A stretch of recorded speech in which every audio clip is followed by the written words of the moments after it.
Hello there, this is a video showing you how to use the controller sliders on the Yamaha Sy85 so that it can be used as a, albeit basic, control surface.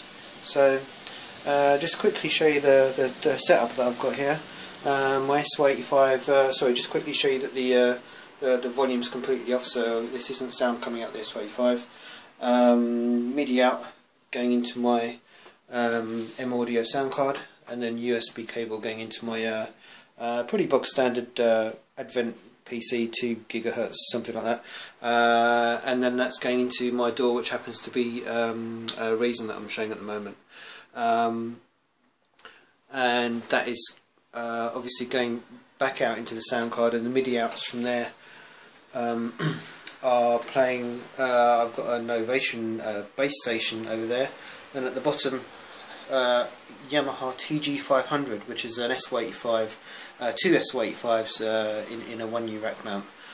So I'm actually sending my Sy85, but couldn't live without the great core sounds that you get from the Yamaha Sy85. So I got myself a TG500. So I'm actually getting a dedicated control surface. So that's why I'm getting that's why I've got the TG500, and I'm going to get a control surface. So just going to jump right in and show you using the sliders. Well, first of all, obviously using it as a MIDI keyboard, you'd expect that straight away.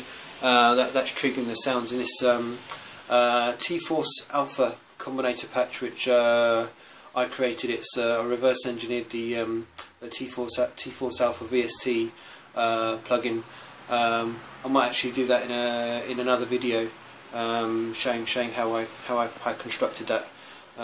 There's lots of subtractor synths there, all glued together with different detunes, and basically looked at what the T-Force VST, how you build up the sounds there, and kind of reverse that. In the combinator, in Reason, we have got 4 rotary controllers. I think that's coming out a bit too bright for the video. Hopefully you can see the 4 rotary knobs, and we've got filter, res, detune and spread. And I've set this up so that the Sy85 controllers all control those rotary knobs. So back to the Sy85. 8 sliders on here, and the 8 sliders, when the Sy85 is in song mode and you're using the inbuilt sequencer on there, these act as as like a little mini mixing panel for you. When you're using like voice and performance modes, it tweaks different parameters of the sound. So typically that will be things like filter, res. It might be things like the effects depth and LFO speed, things like that. It's pretty random how it's set up, but they're all fairly sensible. But the point is, these 4 controllers here send out CC numbers. So I think there are, off the top of my head, 14, 15, 16 and 17. Actually the last one might be 19, so whatever that is backwards. But so I've got that mapped in Reason, so that when I move the sliders on the Sy85, you'll see that corresponds to these rotary knobs moving on any combinator that I have here. So this is a trance thing, so I'm going to whack up the detune and the spread. Obviously you're not going to get a stereo on the single microphone that I've got here off this Samsung Galaxy that I'm recording with. And just to prove that that's me wiggling the sliders there, and they're moving there. So I'm just gonna kick a little tune off here, very basic little trance tune. As you see, there's an ARP underneath there that's gonna play the T-Force Alpha. I'm gonna have drums going as well, because I'm gonna show you this playing the bass station in a minute, and the bass is on the offbeat, so without the drums it will sound a bit weird. So here goes.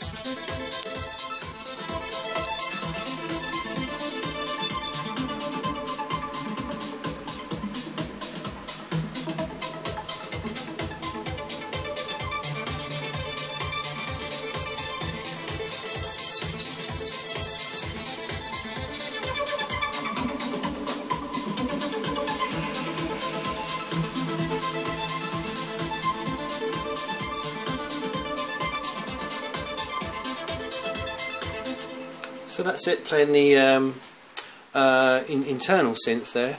So I'm just going to switch to another combinator that I've got up here in the same song, which is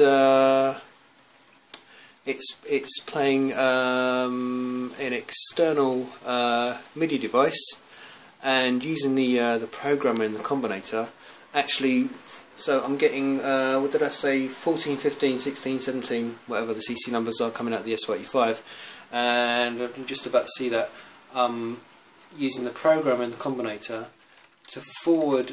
So the Sy85 is changing these rotary knobs, but then the program is saying when this rotary knob moves, actually send out CC number 105, 106, 107, which actually corresponds to the, popping down to my base station here. It's a bit dark, but if you do know the base station, I've got filter resistance and resonance, modulation, and aftertouch there as well. Sorry, not aftertouch. Attack. So just going to play the song with the bass station now and show you how I can use my Sy85 to essentially be the, instead of tweaking the knobs on the bass station, I can tweak it on my Sy85. So I'm not going to touch the bass station. Let's kick the song off again.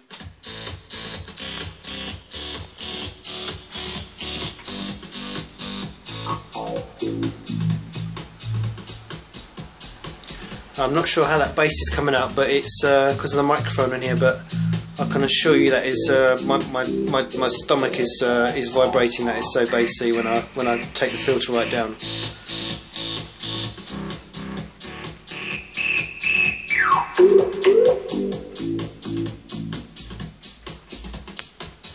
And just to show you it tweaking the knobs there as I'm.